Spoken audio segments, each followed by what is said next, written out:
You're watching this because you want your child or your children to be as healthy as possible. Am I right? I mean, most of us who have kids, we get this general sense that, man, I want them to be as healthy as possible.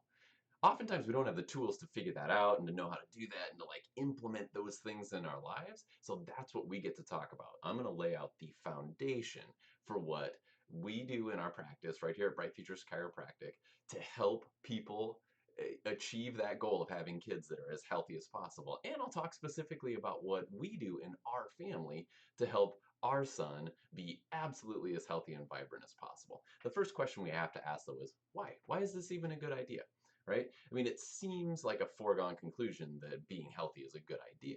But in order for us to really be motivated to make changes in our behavior and to do the things in our lifestyle that lead to these vibrantly healthy, robust little kiddos, in order to make those changes and have that motivation, we have to understand why we want that. We have to understand what is it that will come of these kids being healthy? What sort of product is going to come from this, and why is it then useful to do the things in our lifestyles that are necessary to have these healthy kids? So, what I encourage is for us to each think about that. And seriously on this, I really want you to think about this. Before we get to any slides, before we get to any, details on things, figure out what that why is for you and your family. I have thought quite a bit about this. My wife and I have thought quite a bit about this. And we do our best to walk this fine line between being the weirdo parents who do all this kind of countercultural stuff and teach our child these things, so that he can be as healthy as possible. We walk that line between being, out there and also producing the same result that we want. And what I mean by that is you can go into any amount of depth as possible with trying to hack into the little things that can improve health and life. That's not what this workshop is about. This workshop is about the mindset and the standard daily things that we can do to ensure that we have kids as healthy as possible, because oftentimes I'm having children come into the practice whose parents are saying they're not as healthy as possible. I've got this child, he has ear infections, or she constantly gets immune system issues, or she just isn't developing as quickly as what we would like, or isn't as coordinated as what we like. However health shows up, or lack of health shows up for the child, we get all of these things that walk in. And with the structure that we're going to teach today, it's the same structure for all of the improvement.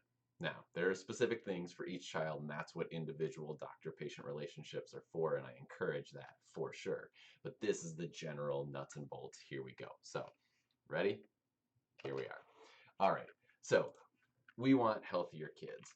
And in order to get healthier kids, we have to understand what creates health in the first place. And that's where the Thrive formula comes in. Now, those of you who have heard me talk before, I utilize the Thrive formula in almost all my presentations because it is the formula that I use in my own life, in my own day, with my own child, and with every practice member that I see. And it is a series of things that we need to do in our lifestyle with our lives day to day that lead towards thriving. Okay? Thriving is what we want, and it's those things over there that we get to do for it. All right, so before we get to that, we have to ask, what is health though? And the World Health Organization has defined health as a state of complete physical, mental, and social well-being, not merely the absence of disease or infirmity. Now look at that last line, that health is not merely the absence of disease or infirmity. This comes to the point of one of the main reasons, one of the three reasons that I talk about in my Better Results Faster workshop, one of the three reasons why we are in the health crisis that are in, or the sickness crisis that we are in. And that is, we have the wrong definition of health. Now, the World Health Organization has had the correct definition of health for a very long time, since the 40s, and I think it stands right here on this slide, that health is not merely the absence of disease or infirmity. So that's saying, is there a difference between being healthy and being not sick? And the answer to that is Oh yeah, absolutely. I mean, you can go to the mall any day of the year and see a bunch of unhealthy, not sick people walking around. You got that? Unhealthy, but not sick. Sick is like the overt illness, the injury, the infirmity, whatever it might be. That's like what we think of as sickness. But the reality is health is something much different than that. Health is an expression of our body's abilities to function at their best. And sometimes that health is expressed in uncomfortable ways. We will get into that. So, we say that health results from the interaction of life's three types of stress. So, here we go. This is the start of our learning, the start of our mindset process of how to create healthy kids. And we have physical, we have chemical, and we have emotional departments of life. And all of those things happen to us day in and day out. In fact, our lives nowadays are unnaturally stressful. That means that physically, chemically, and emotionally, we are doing things as human beings right now in today's world that our bodies aren't designed to deal with because they've never, ever, ever had to deal with them before. In fact, if you're watching this on a computer screen or a phone, which you probably, it's one of those two things, right? Our bodies weren't designed to be looking at those things.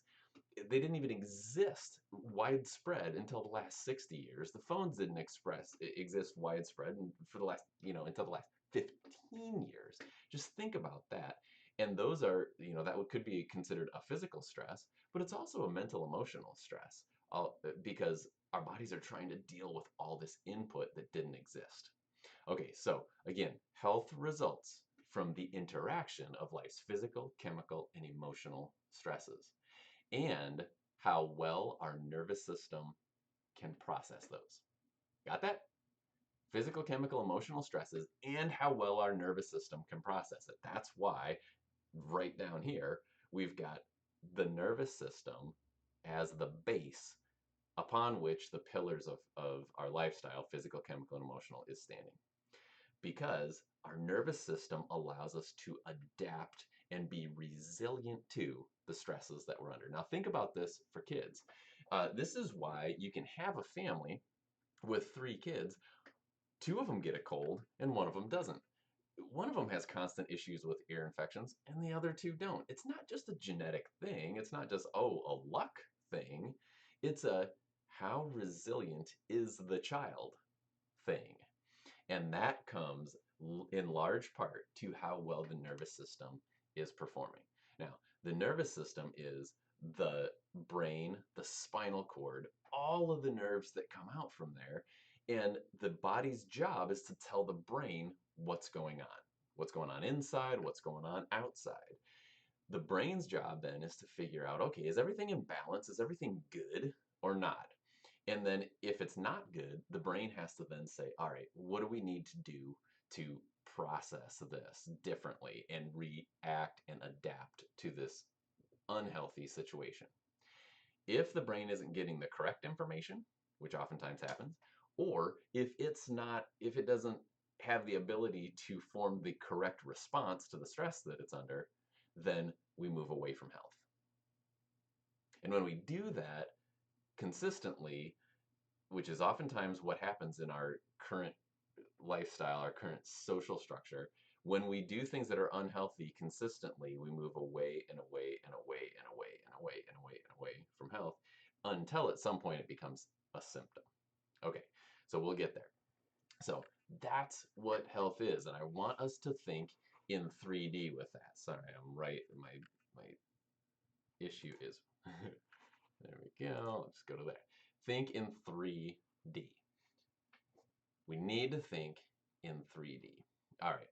So after we've done that, after we get that foundation, then we can understand that our health experience comes from how we live our life and how well our nervous system is able to interpret and adapt to the different things that we encounter.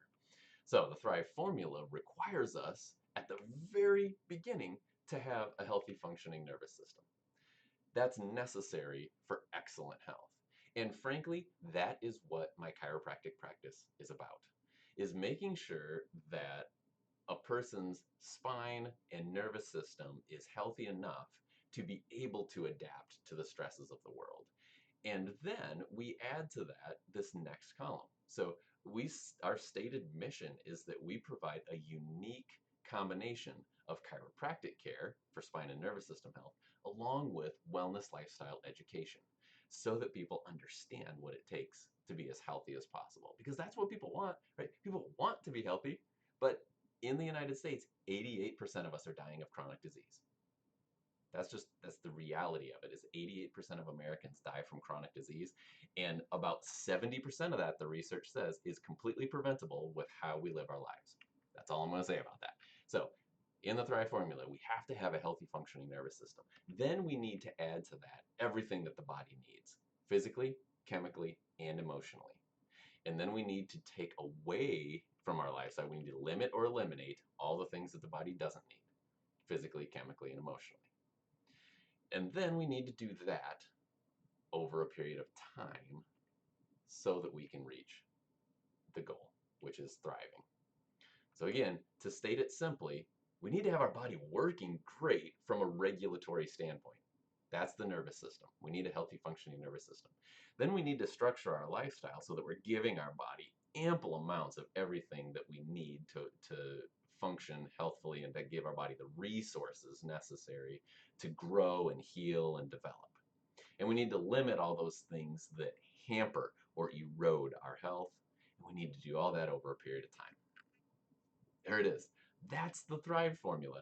And I can't emphasize enough how important I feel it is for people to have a working knowledge of this formula that's on this page right here. So I've got this box down here that says wilting plant. Well, what's that about? Well, you tell me. I mean, if we were, and I love doing this in live groups because people always get it right, right?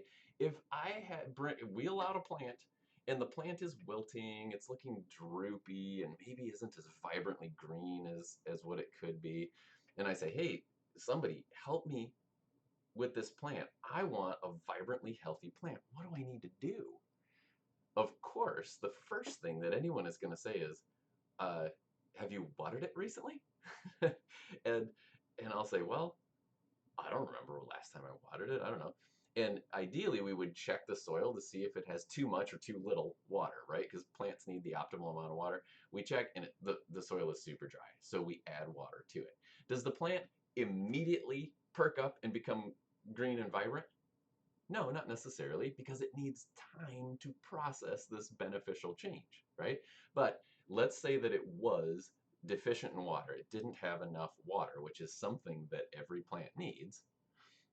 It is going to get healthier. And the moment that we add water to it, it begins the process of restoring health.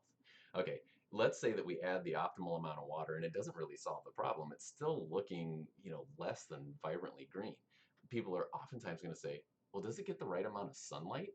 We might say, hey, let's check out this plant. How much sunlight does it need? Does it need full sun? Does it like shade? Does it like indirect light or direct light? Whatever it is, we find it out for that plant and we give it to it. The plant will automatically start producing the appropriate effects. It would start being a healthier plant. And then let's say that we do the optimal water and the optimal sunlight, and it's still not super vibrant, like there's still something wrong. Most people are going to say, does it have the right nutrients in the soil? We'll say, I don't know. Well, let's check it out. What does this plant need for fertilization and the constituents in the soil? And then we give it to it. And unless the plant has been damaged beyond repair, unless it's been so damaged that it doesn't have the ability to repair anymore, when we give it the appropriate water, when we give it the appropriate sunlight, when we give it the appropriate nutrients, it will heal and become a vibrantly healthy plant. Why? Not because it's luck. It's because that's what it's designed to do. There is no program for sickness in our genetic code, in that plant's genetic code or in our genetic code. There's no program for sickness. There can be predispositions that cause bigger problems when things are encountered than what other people might experience or other plants might experience in this case. But there's no code for sickness. There's only code for how do we survive, heal, thrive, grow, develop, adapt. Those are the only codes that we have. So when we give our plants or ourselves the appropriate environment, we have one option, and that's to get healthier. And that's what happens with kids too. So we think about that with our kids, and immediately we're going to start moving them towards greater levels of health. All right, so let's keep moving on, because we also need to think about that definition of health in other ways. Like, what does health look like? Which of these individuals here on this screen, which of these seems to fit your idea of health? Right? And it's obvious. And if you, I like using this slide, so if you've seen me use it before, bear with me, because we're going to deal right specifically with this kiddo down here in this presentation. But on this slide, we've got a mom and a daughter. They look healthy, they look happy, they're outside, they're enjoying time together, they're doing all sorts of things that would absolutely fit into that healthy bucket, right? We also have a child here who, let's say that with the thermometer there, child's running a fever.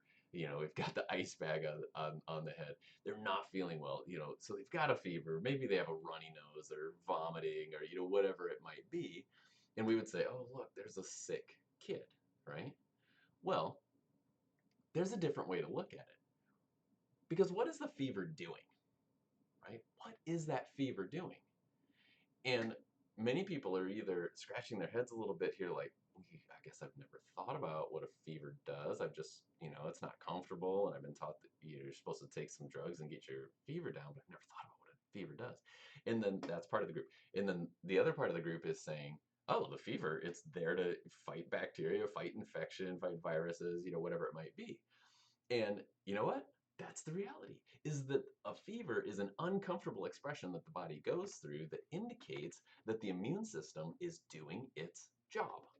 Now, I won't go into here, if there are fevers that can be too high or, that sort of thing, because those are unique situations. But the reality is fevers aren't even considered high by standard definitions until they're over 104. Okay, so most people who say, oh, my kid has a high fever, it's usually somewhere in the 102 range, maybe up to 103. Fevers aren't even considered high until they're 104. So we can usually allow fevers to do their job until much higher than what usually people are comfortable for. Please understand that. And that's going to be my first tip, I guess, as we talk about the major common things from an immune system standpoint with kids. Lots of times fevers are a concern. Lots of times ear infections, particularly with kids under 3, are a concern. And then there's the other colds and flus and strep throat and that sort of stuff. Fever is a feature of many of these things, and it is a healthy, beneficial thing that the body goes through. So there are all sorts of these sorts of signs and symptoms that are uncomfortable, but that are the healthy signs of what a body is doing, including runny nose. What's a runny nose trying to do? It's trying to get stuff out. Stuff that's in the body is trying to get it out, right? What's vomiting doing? What's diarrhea doing? These are brilliant systems that our body has to say, hey, this should no longer be in here. Everybody out. Get on out, right? And sometimes it all happens at once and it's miserable. And here's a tool. During that period of miserability, instead of being me oh my about it, like, oh gosh, this is so awful, why is this happening, blah, blah, blah, we can say, go, body, go. Go, body, go. Those are the 3 words that we use in our family, whether it's our son, whether it's myself or my wife. Whenever we're experiencing symptoms like this, we say, go, body, go. And it gives us that mental set point where we're saying, all right, do what you got to do, and I will figure out which part of the Thrive formula I have violated, and we will restore balance to that. Now, this is a key thing. Which part of the Thrive formula has been violated? I'll probably talk about it a little bit more, but I encourage people to understand what your kryptonite is, right? And what your child's kryptonite is, and what your partner's kryptonite is. And what I mean by that is there are usually things that we do in our lifestyle that aren't leading us towards better health. And oftentimes there are 1 or 2 things that are very, very noticeable that have a larger impact on us individually than other things. For me, my kryptonite, absolutely, hands down, no questions asked, is lack of sleep, right? If I have less than 7.5 hours of sleep for 2 to 3 nights in a row, I'm asking for it. No question about it, because I am not giving my body everything it needs physically. And that's not allowing my body to do all the things it needs mentally and emotionally. So my kryptonite, lack of sleep. What's yours? Sometimes people say it's lack of exercise. Sometimes they say it's, lack of hydration. All of these things, of course, are necessary, but I encourage you to think about your primary one. I am very, very diligent with my sleep. Uh, it won't go into that any farther, but I've gone to all lengths to make sure that my kryptonite is minimized.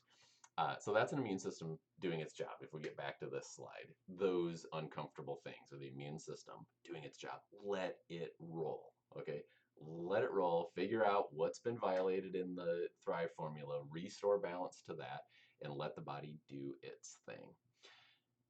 The opposite of this is our body could be having all sorts of things that are very, very serious going on under the surface that aren't noticed by symptoms at all. So let's say that this woman over yonder goes in to get a mammogram and it's found out that she has breast cancer. Now, this is a serious deal, right? There is a major health concern going on with this. And what were the symptoms?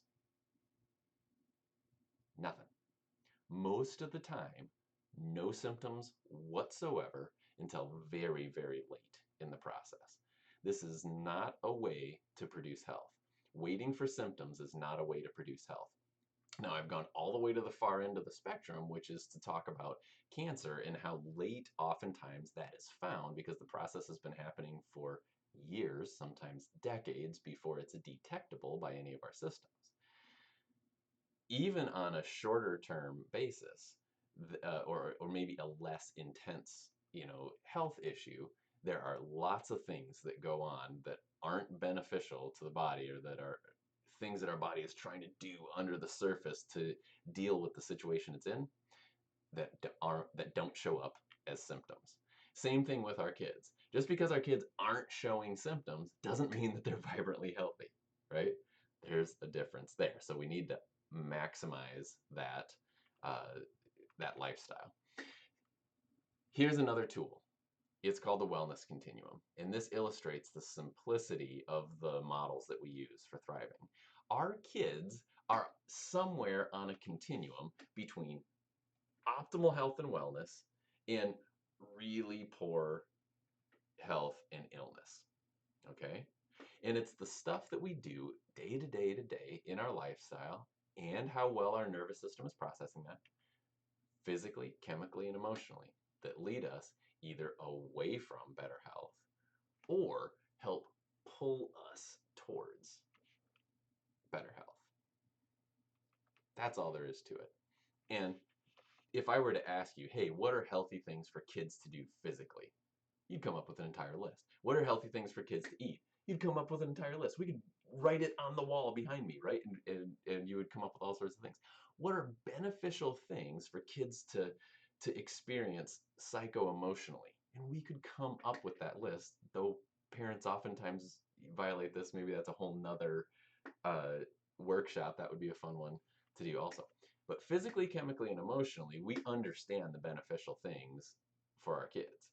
What we usually don't understand is the negative things, which we could come up with those lists, but we don't understand that those things are oftentimes so much more prevalent in our lifestyle than the positive things, that slowly but surely we move our kids away from health until they maybe become symptomatic, or until their athletic performance diminishes or doesn't ever develop to the point that we want it to. Or same with our cognitive abilities. Maybe the cognitive abilities, the learning abilities diminish, or they don't ever get to where they want.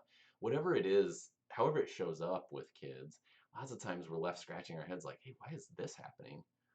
And fortunately, the resolution for this oftentimes is to get back to the Thrive formula, make sure that spine and nervous system are working well, so that all of the positive things we do in our lifestyle, giving our body everything it needs physically, chemically, and emotionally, along with the efforts of limiting or eliminating all the things we don't need can work as well as possible. So again, that's the idea. And so then we say, okay, well, on a day-to-day basis, shouldn't there be some simple test, some simple way to make sure that the things that we do are leading us in the direction that we want? And that's where I came up with the simple test. And the simple test is this: anything that you're about to do, how you're going to move, how you're going to eat, what you're going to drink, how you're going to react to the situation you're in. If we talk about children, how you're going to encourage them to move, or how you're going to encourage their posture to be, what you're going to feed them, right? How you're going to what you're going to have available for them to drink, and how you're going to talk to them, and how you're going to encourage them. Are you going to speak into them, or are you going to whittle them down with your language? You know, all these things, physically, chemically, and emotionally, we need to think about.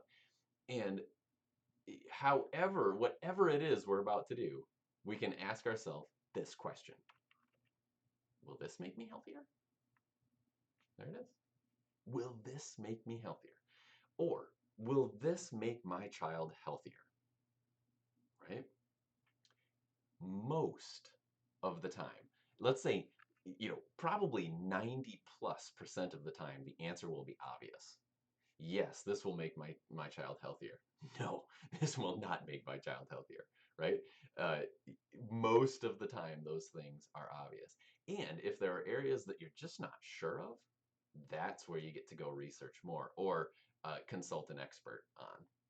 But most of the time, you will know the answer. And the simple test is so huge. You can teach the simple test to your 4-year-old, right? Maybe your 3-year-old even. The simple test, you can just say, hey, what we use for food is that grow food or is that not grow food? And my son, he's 8 now. He has known the answer to that. It's, kids know, they know, and it's not that we use that then to, okay, we can never have anything that's not grow food, but we know that those things are treats and those are limited. Then it's not just free for all on the not grow food. And if we can set the future pace for kids, like, okay, is this going to help you be better tomorrow, like be even more amazing tomorrow? And the answer is no, this isn't going to help me be even more amazing tomorrow. They can start making their choices themselves, and that, I think, is the best gift that parents can give their kids, is the ability to think about their own choices in life so that they can be absolutely as healthy as they want to be once they tie their health into the stuff they love to do, whether that's playing with kids or doing their schoolwork or being athletic, whatever it is. They can tie their health into that. And the more they are motivated to excel, the more they're going to realize that their health is fundamental to allowing them to do that. All right, let's move on.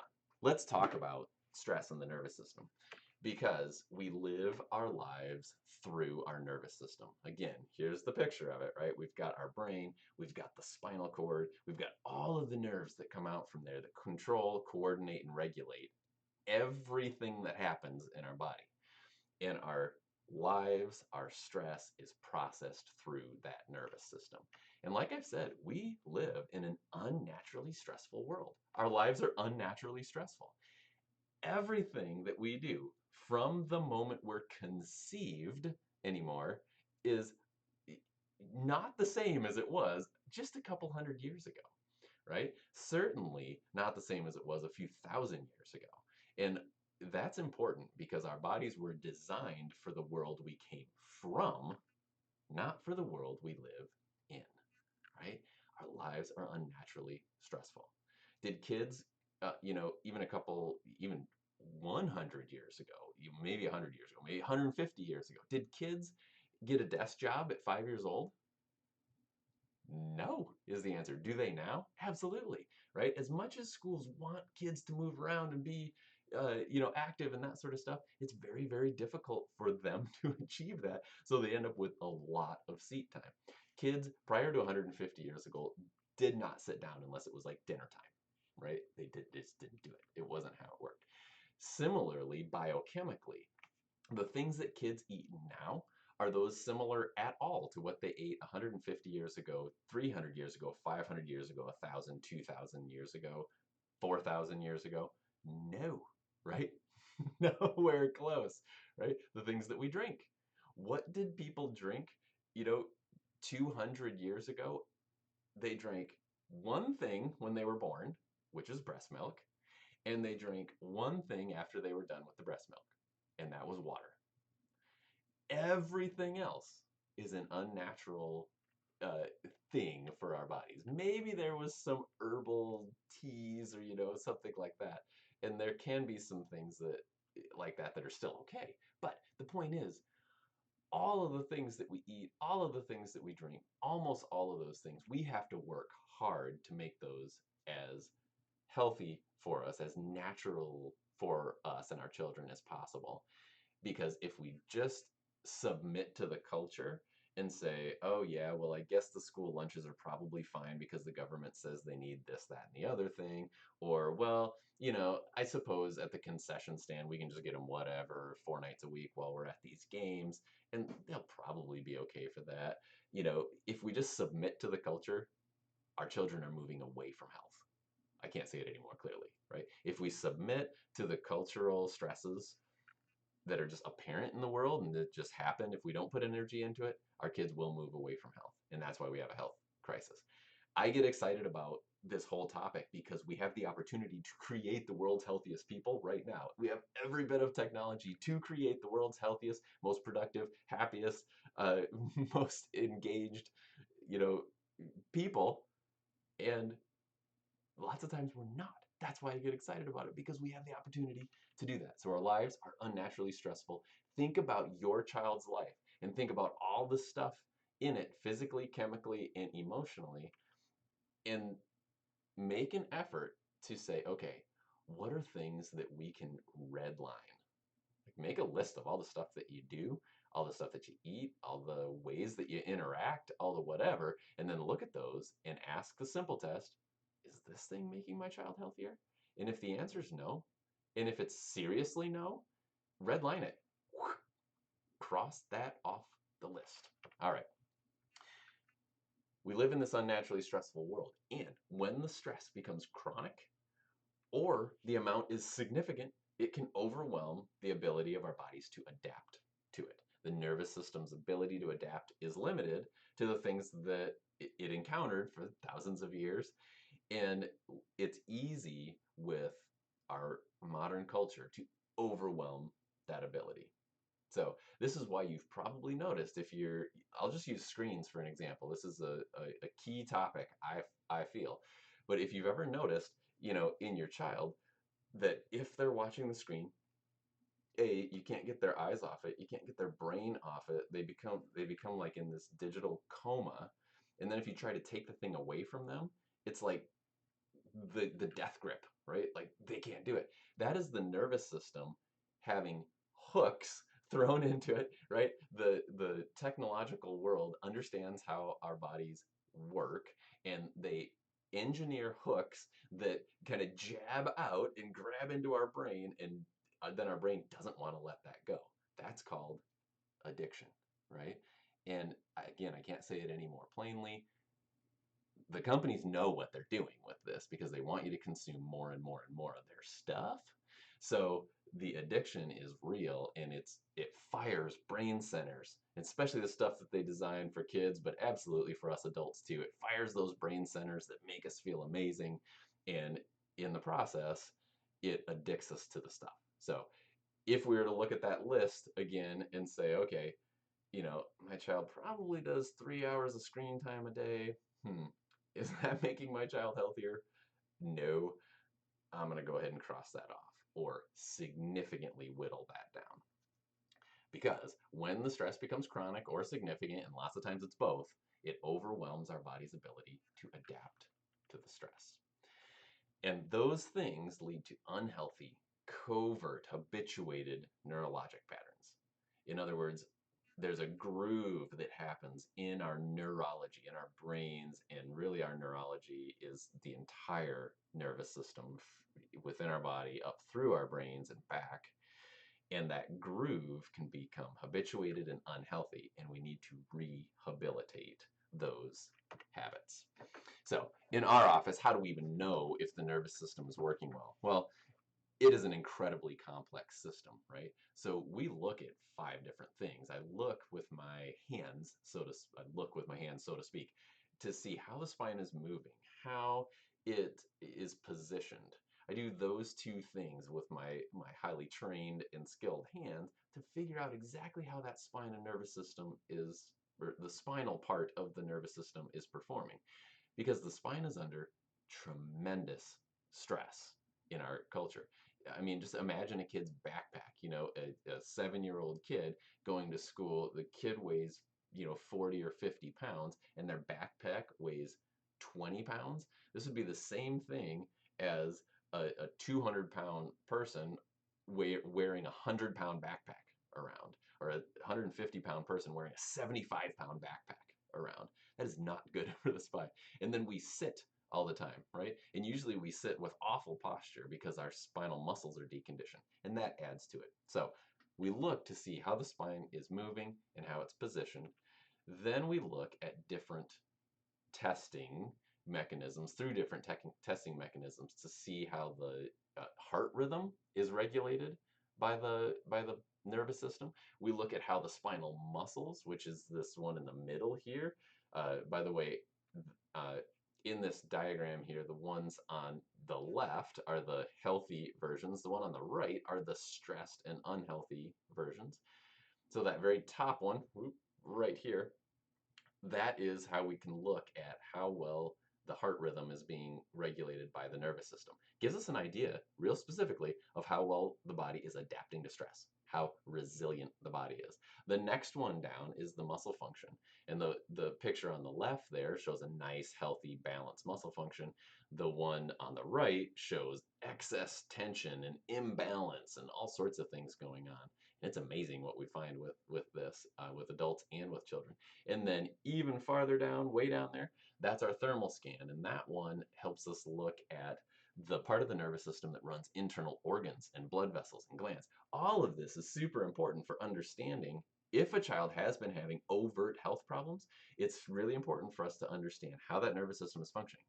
And if the child hasn't been having overt symptoms and health issues, it's super important for us to be able to see these things before they become issues, so that we can help the child form as healthy a body as possible, so that they can do all the things in life that they are gifted to do.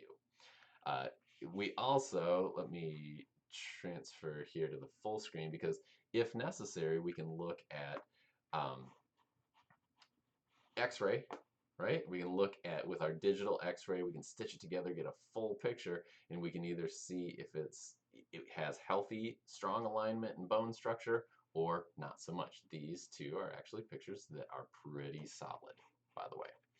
All right, transfer back here. There we go. All right. So that's what we do in our office. We take this deep look, and then I do my homework on it after I've also done a consultation to figure out those lifestyle factors, giving the body everything it needs, or maybe giving it a bunch of stuff that it doesn't need. And then we talk about a plan for moving from wherever the child is to wherever the goal is. And we do that stepwise over time. See how that works? It's brilliant, and I love doing it. It's one of the most fun things that we do in our practice, is seeing children's lives be revitalized, because they are so resilient still. It's still baked in there that they're super duper resilient, and they haven't had decades of stress yet like most of us adults have. Their response to care is oftentimes phenomenal. All right. So what I'm looking for in this is this term here called subluxation. And a subluxation is when we find interference to the nervous system that impedes the body's ability to heal and regulate itself. Oftentimes these subluxations are found along the spine, where the spine isn't moving right, where it's not positioned appropriately, and we need to get it moving right or positioned appropriately so that it can free up the nervous system's ability to heal and regulate. That also can happen in the cranium. It also can happen anywhere else in the body, frankly, but that's the central corridor. So that's where we look most closely. When we have subluxations, do you think they can always be felt? What do you think? Do they always show up as a symptom of some sort? if you're like most people, you're shaking your head like, well, probably not. I don't know if I have them, but I don't know if I would feel it if I did. And the reality is, most of the time, these subluxations can't be felt. So this was my epiphany as a chiropractic student, which, by the way, I went into chiropractic school with, frankly, very little chiropractic background. Lots of times people have dads or uncles or moms or, even grandparents who were chiropractors. Not me. I had two great experiences with a chiropractor. I said, that's what I want to do with my life. And I went to school. And then it occurred to me that, wow, because subluxation creates such a global effect moving us away from health, what if we could identify that early on, make sure that kids didn't have subluxation and that their parents were structuring their lifestyle in a way so that they had the best opportunity to be as healthy as possible, and then we could have fantastically prepared and healthy adults. That's what I got super excited about. That's why I did my extra training in pediatric and prenatal chiropractic through the International Chiropractic Pediatric Association while I was still in school because of this. Because if subluxations can't be felt, and most of the time they can't, and what they do is they impede the body's ability to heal and regulate itself, then, oh my gosh, who should be checked for subluxation? And my kind of cheeky answer is anyone with a nervous system. And this is exactly what I feel. Now, if you're watching this and you're all the way across the world from me, great. I'm glad that I'm connecting with you on that level. I can't be your chiropractor, though, right? I mean, you live all the way across the world from me, but please contact me and I will do my best to find you a good one. Another good way is start calling around and ask, hey, what kind of chiropractic do you practice? And if the office doesn't have a good idea of what that is, like, well, people come in because they have headaches and back pain, and usually we see them, and that helps with that. That might not be the model you're looking for if what I'm saying today resonates with you. But if they say, hey, wow, I am so glad you asked that because our practice is dedicated to helping people become as healthy as possible, that is probably the type of practice that you're looking for. Again, if you've made it this far in my presentation and it's resonating with you. So again, the Thrive formula. Let's think about this through the eyes of working with a child, right?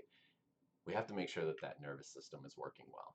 Spine, nervous system, cranium, all of that needs to be functionally working well, and that's what the chiropractic care helps with.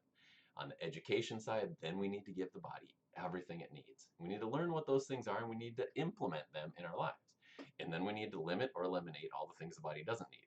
And we need to learn what those things are and implement strategies in our lives to limit or eliminate those. And then we need to do all that over a period of time. And what we end up with is thriving, robust, healthy, happy kids. And if you feel like you're doing all of this and your children still aren't thriving, robust, healthy, happy, then we need to talk and we need to figure it out because the answer is in there. The answer is in there. All right. So ask this question to yourself. Who is responsible for your children's health? Like, let's say your children are 14 and under. Who's responsible for their health? The answer is you are, right? You are. You're at least responsible for helping them create a healthy lifestyle and providing them with a healthy environment. Now, by the time they hit, that 14, 15, 16, they get to start making a lot of choices for themselves. And it's what we've done prior to that that hopefully will set them up with a foundation where they will do things that are beneficial to them. I haven't reached that point in my own parenting, so I'm not going to comment on how it's gone, but I will here momentarily comment on how it's gone up until 8 years old. Okay, so who's responsible for your kids' health? Uh, you are, right? You are. And as parents, I think we need to cherish that opportunity because we have the opportunity to create the world's healthiest kids and therefore allow them to express their unique gifts in the world. That's the exciting part for it. What do you think? Were you and your kids designed to be healthy? Like, what's your belief? This is a belief question, right? Um, Maybe it's a knowledge question, but oftentimes it's just this, do you have this gut feeling that you were designed to be healthy, or do you have this gut feeling that you were designed to, well, humans just aren't that healthy. We're just kind of an inferior species other than our brain. It's just the lot that we were given. What do you think? Were you designed to be healthy? I say absolutely. There's no evidence that is out there that says human beings need to be any less healthy than any other species on the planet. And right now we are far and away the least healthy species on the planet. And lastly, when's the best time to work towards health? Well, as the Japanese would say, when's the best time to plant a tree? 20 years ago. When's the next best time? Right now.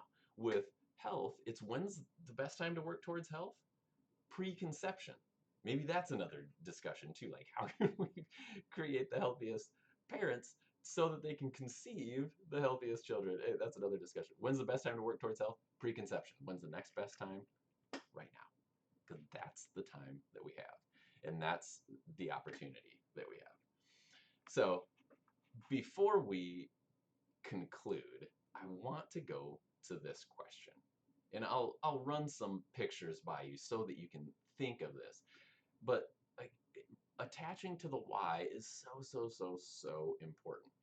And for me, my why has changed so many times over the years. And when I was, like a high school student, it was all about like I've always been a learner, so I wanted to learn, I wanted to gain knowledge about the world, and I wanted to be a baseball player. Like those were my whys, and that lasted kind of most of the way through college because I had the opportunity to do that through college. And then at some point it started to shift, and then my why became like professionally, how can I become the best teacher possible? Because that's what I did before I became a chiropractor. And then I met my wife and we got married, and it's okay, how can I be the best partner possible? And that's still one of my big whys, is how can I provide for the best life possible, and how can I be the best husband possible? And then we had a kid. And then like the whole big change. The moment like my wife started showing and that we heard the heartbeat and I could feel movement, it was like, oh my gosh, life is completely different now. My why is I don't want to miss any of this. And this is kind of a selfish thing, but like I don't want to miss any of this. Anything that this little child is going to do in life, I want to at least be able to joyfully observe it with good health. And if I can participate in it with good health, all the better. So that's my why. And so that's where we'll get to with this next thing. But I want to tie this up with a story about my own kid. So Will, he's our 8-year-old as I'm recording this here in June of 2019. And we really did, Christina and I worked on our own health preconception. I said, if I've been teaching this for all these years, we got to do this. I was a chiropractor for 6 years before we had Will, 5 or 6 years before we had Will. And I've been teaching this, and I thought, we got to put it into practice. So we really worked on our health, got it to a point where we thought, yep, this is the time, let's go for it. We conceived. Christina had a super healthy pregnancy, and fortunately, we were blessed with a very healthy baby. Right off the bat, very large, very healthy baby. And then we thought we used the Thrive formula. What are the healthiest things we can do, provide for Will? And we did those things. He breastfed for a long time. And when we did introduce, real food at, in the 10, 11 month range, we made sure it was the healthiest possible thing. And, we just did we did the Thrive formula with it. Fast forward to now, it's 8 years later. He's spent 4 days on the couch not feeling well, like where it was like, oh, I got to shut down for the day. 4 days in that very time. He's never had a drug. He's never had a shot. He's never had a reactive trip to a medical doctor's office. In fact, he hasn't had a trip to the medical doctor's office. He gets chiropractic checks at least one time a week. And just the other day, we were sitting at the table. I had come down with this terrible cold. This is about a month ago, I guess. I had come down with this terrible cold. Again, I partook in my kryptonite and I did not get good sleep, and I was stressed about an upcoming event, and other things happened, and boom, I ended up with expressing these terrible symptoms of a cold. And we're sitting at the breakfast table, and he's sitting across from me. He has a sniffle, and he's kind of, and he asked me, he goes, "Hey, Dad, do I have a cold?" I couldn't help but just laughing and loving the fact that he's so unfamiliar with not feeling vibrantly healthy that he didn't know what was going on. It was like, is this what people talk about when they're having a cold? So in my experience with things, it it works, right? The utilizing this technique works, utilizing the Thrive formula works, the simple test, all of these tools that I just taught in this work. And we can apply it to all the situations. Now, if there are specific things about, hey, my kid always has ear infections and I think I'm doing everything right, but it's not really working out. If it's that or other immune system issues or psychological, emotional, cognitive development, behavioral issues, physical development, coordination. If there are those specific things, that's what the doctor patient relationship is there for. I'd love to hear from you. If you're near me, I'd love to talk to you in person. If you're not near me, I'd love to connect you with a great chiropractor who has the same philosophy. That said, I'm going to take you out on this. Why is health important to you? And when we think about this, we need to think about those things that we want to do so much, those people that we want to be with, those experiences we want to have, whatever it is that you think about and you love the idea of so much that you get goosebumps.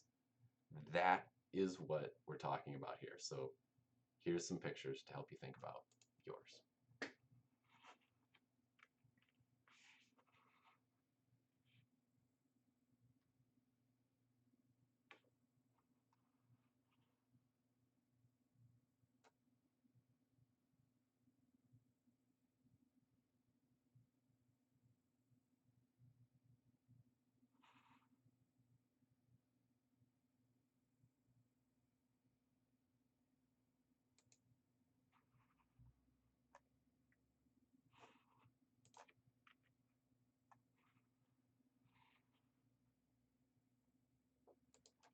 All right. Thank you for participating today. Thanks for hanging in there. We're 52 minutes into this presentation. It's a topic that I absolutely love. And the results that we have seen in our clinic with children who have anything from chronic ear infections to chronic urinary tract infections to asthma, allergies, colic, bedwetting, all of these things we've seen tremendous improvement with by using this as the fundamental values and the fundamental structure behind which we approach a care plan. I'm Dr. Chris Grier, Bright Futures Chiropractic. Absolutely drop me some comments here, whether you're watching this on YouTube or Facebook, uh, or shoot me an email, send me a message, call me at the office, whatever it takes. I'm here because our purpose in our practice is to help you and your children be as healthy as possible so you can express your true gifts in the world. All right, I'm signing off.